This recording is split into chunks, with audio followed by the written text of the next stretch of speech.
얼마 전 창덕궁을 다녀온 후 바로 옆 창경궁이 궁금해서 찾아왔다. 매표소에는 해설시간과 관람 요금이 안내되어 있다. 입장료는 1,000원이고 관람 시간은 오전 9시부터 오후 9시까지, 월요일은 휴공일이다.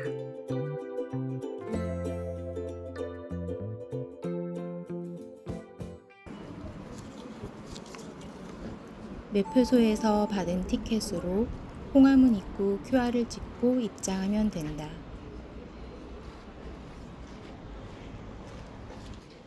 창경궁은 원래 세종이 상왕 태종을 위해 창건한 수강궁이 있던 자리이다. 이후 성종이 3명의 대비를 위해 수강궁을 크게 확장하고 궁의 이름을 창경궁이라 하였다. 홍화문을 들어서면 제일 먼저 작은 물길이 지나가는 옥천교를 만난다. 무지개 모양 다리 사이에는 애군을 물리쳐 죽일 염원하는 귀면이라는 도깨비 얼굴이 조각되어 있다. 옥천교를 지나면 명정문이 있고 이 문을 통과하면 명정전이 보인다. 왕과 신하가 다녔던 삼도가 보이는데 볼록한 가운데 길은 왕의 어가가 지나다녔던 곳이다. 양옆 길은 신하들이 걸어 다녔기에 평평하다. 왕이 다닌 길을 걸어보니 가마를 타지 않아서인지 불편하다. 평평한 길로 나와 걸으며 생각했다. 아무래도 나는 전생에 왕은 아니었나 보다. 계단을 올라가면 명정전이 보인다.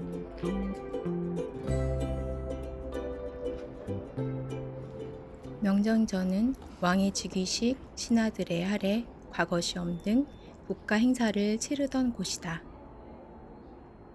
그런데 명정전이 매우 낡은 느낌을 준다. 알고 보니 명정전은 우리나라 정각 중 제일 오래되었다고 한다. 빛바랜 1월 오봉도가 고풍스럽다. 천정에는 나무로 조각한 구름과 봉황 한 쌍이 매달려 있다. 진짜 하늘을 나는 듯한 입체감을 준다. 빛바랜 기둥과 단청색이 세월의 흔적을 보여준다.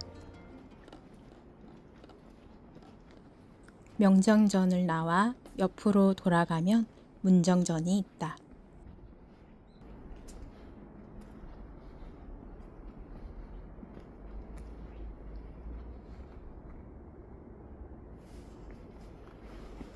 문정전은 명정전에 비해 훨씬 새 것 같은 느낌이다.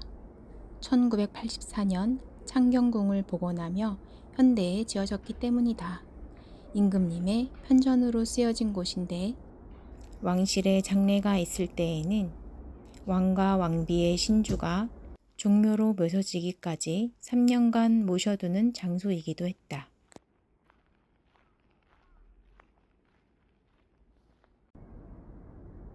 문정전의 앞마당은 슬픈 역사가 서려 있는 곳인데 영조의 아들이자 정조의 아버지였던 사도세자가 뒤주에 갇혀 8일 만에 세상을 떠난 비극의 장소이다. 유난히 메마르고 뜨거웠던 7월 여름날 뒤주에 갇혀 죽음을 맞이한 사도세자의 시신은 선인문을 통해 나가면서 27세의 나이로 안타까운 색을 마감했다. 저기 보이는 큰 물동이는 화재에 대비해 물을 보관했던 드무라고 한다. 저 적은 용량으로 불을 끌 수 있었을까 하는 생각을 하며 문정전 뒤를 돌아드니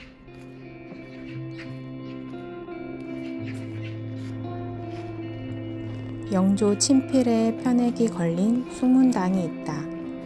왕은 이곳에서 신하들과 경연을 열었다. 빈양문을 통과하면 왕실의 사적 공간이 시작되는데 넓은 공간이 펼쳐지고 빛이 쏟아져 다른 세상에 온 듯하다. 함인정이라는 정자가 보이고 걸어 들어가면 환경정과 경춘전이 있다.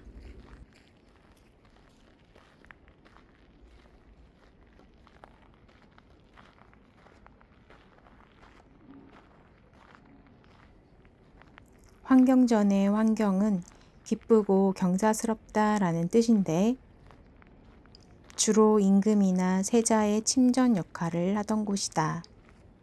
이곳에서 중종과 소현세자가 세상을 떠났다. 환경전에서 세상을 떠난 중종과 관련된 인물로는 의녀 대장금이 있다. 당시 왕의 주치의는 남자 어이만 가능했지만 대장금은 난산이었던 중종의 아들 인종의 출산을 도운 공을 인정받아 왕의 주치의가 되었으며 식사까지 책임졌다고 전해진다. 환경전 바로 옆에 있는 경춘전은 여인들의 공간인데 정조, 헌종이 이곳에서 탄생했다.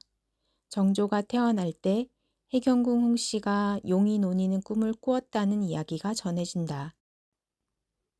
인수대비 2년 왕후 해경궁 홍씨가 돌아가신 곳도 경춘전이다. 환경전과 경춘전 사이로 걸어 들어오면 통명전이 있다. 내전 중 가장 으뜸이 되는 왕비의 침전인데 용마루가 없는 무량각 지붕인 건물이다. 통명전 앞에는 넓은 계당인 월대가 있고 앞마당에는 박석이 깔려 있어서 큰 행사나 공연 잔치가 열렸을 것으로 추측된다. 통명전은 정원이 예쁘게 조성되어 있다. 이렇게 예쁜 정원이 있는 이곳에서 장희빈이 사약을 받은 것은 궁궐의 이면을 보여주는 것 같다.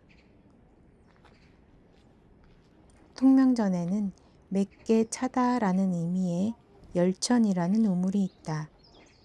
지금 물은 없지만 당시의 형태가 보존되어 있다.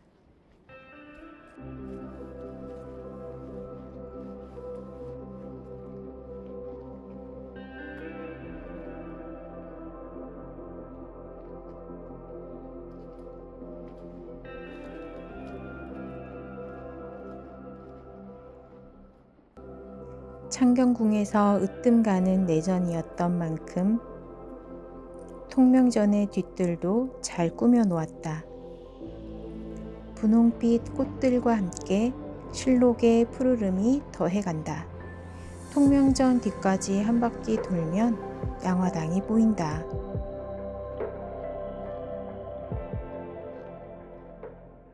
양화당은 병자호란 때 남한산성으로 피신했던 인조가 돌아와 머물렀던 장소이다. 인조는 이곳에 머물며 이전과 달라진 궁궐 분위기에 깊은 회한에 잠겼을 것 같다. 무너진 왕권과 백성들의 고통, 그리고 그 치욕의 시간들을 곱씹지 않았을까 생각한다.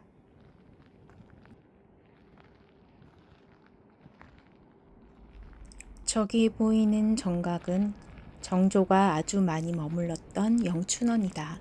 정조는 화려하지 않고 소박한 이곳을 좋아했다고 하는데 영춘원은 사도세자의 사당이 있는 경모궁과 가까운 곳이어서 아버지에 대한 그리움을 이곳에서 달래지 않았을까 추측한다.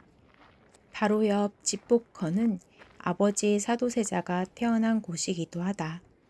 아버지가 태어난 집복헌 곁에서 정조는 또 한 번 아버지에 대한 향수를 느꼈을지도 모르겠다. 전시된 방 안의 모습이 봄에 걸맞게 화사하고 고풍스럽다. 나도 이런 방에서 책을 읽으며 풍경을 즐기고 싶어진다. 집복헌 내부로 들어왔다. 이곳은 칸칸이 많은 방이 있는데 후궁의 처소였을 것이라 추측한다. 지금은 창경궁의 잃어버린 시간을 전시하고 있다. 일제가 창경궁을 훼손한 사실과 사진이 스토리텔링 되어 있는데 역사를 알면 알수록 기쁨보단 슬픔이 더 커진다.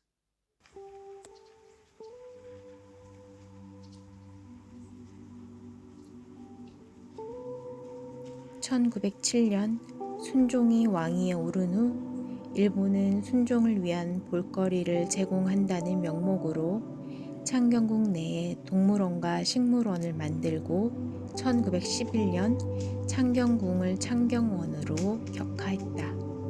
궁궐이 공원이 되어버린 것이다. 1983년에 다시 창경궁으로 명칭을 회복한 후 본래 궁궐의 모습으로 보건공사가 진행되면서 궁궐 경내에 일제가 심었던 수많은 벚꽃나무들은 여의도로, 동물들은 과천대공원으로 옮겨졌다. 한때는 돌보지 않아 황폐화되어 전각의 편액이 떨어지고 잡초가 무성했다고 한다. 현재도 복원이 진행 중이라 하니 창덕궁과 함께 동굴로서의 위엄이 되살아나길 기대해본다. 창경궁의 정원 춘당지에 왔다.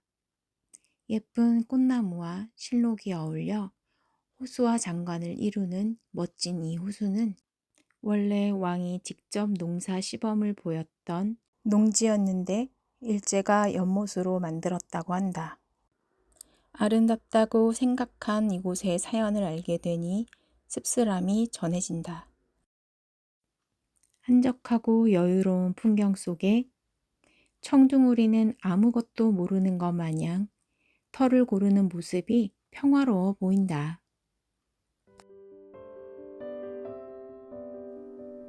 창경궁은 춘당지 산책길이 일품으로 꼽힌다 하여 나도 걸어본다. 오솔길에 키 큰 나무들이 그늘을 만들어주고 꽃분홍 철쭉이 고개를 내민다.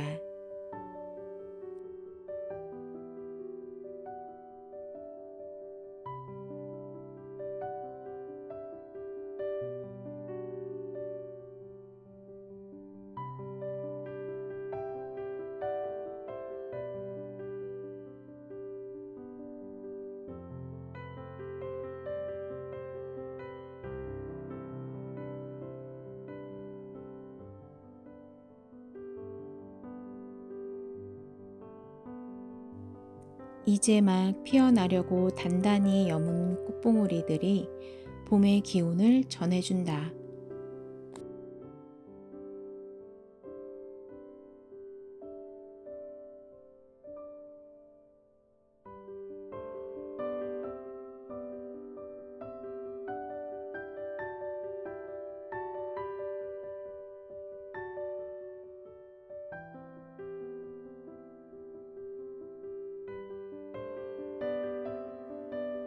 알록달록 예쁜 꽃들이 반겨주는 한적한 오솔길.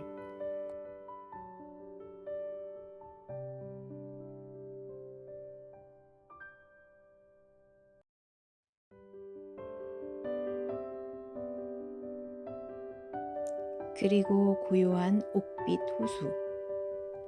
호수 여기저기 이 풍광을 즐기는 사람들이 곳곳에 모여 있다. 춘당지는 팔자 모양으로 호수가 2개인데 뒤쪽 작은 호수는 원래부터 호수였다고 한다. 본래 우리 것이라는 사실에 괜한 안도감이 들었다.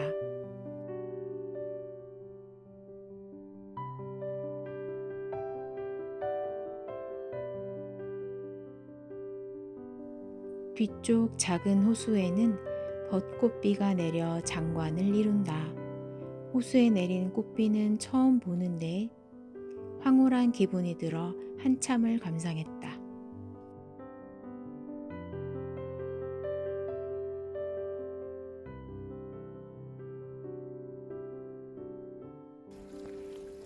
대운실로 가는 길에 영롱한 분수가 눈길을 사로잡는다. 튀는 물방울의 무지갯빛도 보이고 맑은 물소리에 마음이 정화되는 느낌이다.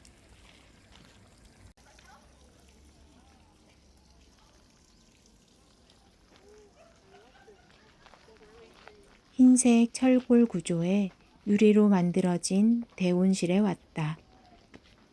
대운실은 1909년 완공된 최초의 서양식 온실이다. 커다란 석조 어항에 금붕어들이 떼를 지어 놀고 있다. 신당지에서 본 야생 식물들과는 다르게 온실의 화초란 말처럼 작고 아기자기한 식물들이 다양하게 자라고 있다.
창경궁은 다른 궁에 비해 관람객이 적다고 한다.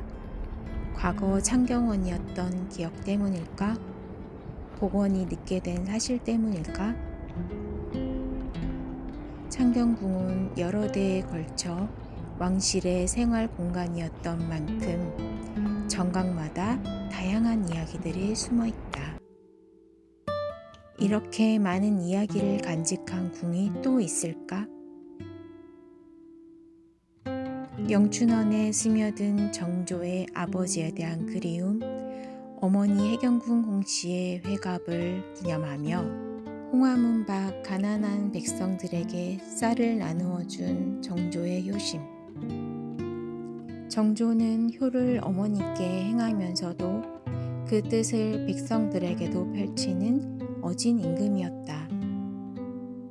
창경궁의 잃어버린 시간들에 대한 안타까움과 조선 왕실의 삶과 죽음을 되돌아보며 아련한 슬픔과 기쁨을 느낄 수 있는 값진 시간이었다.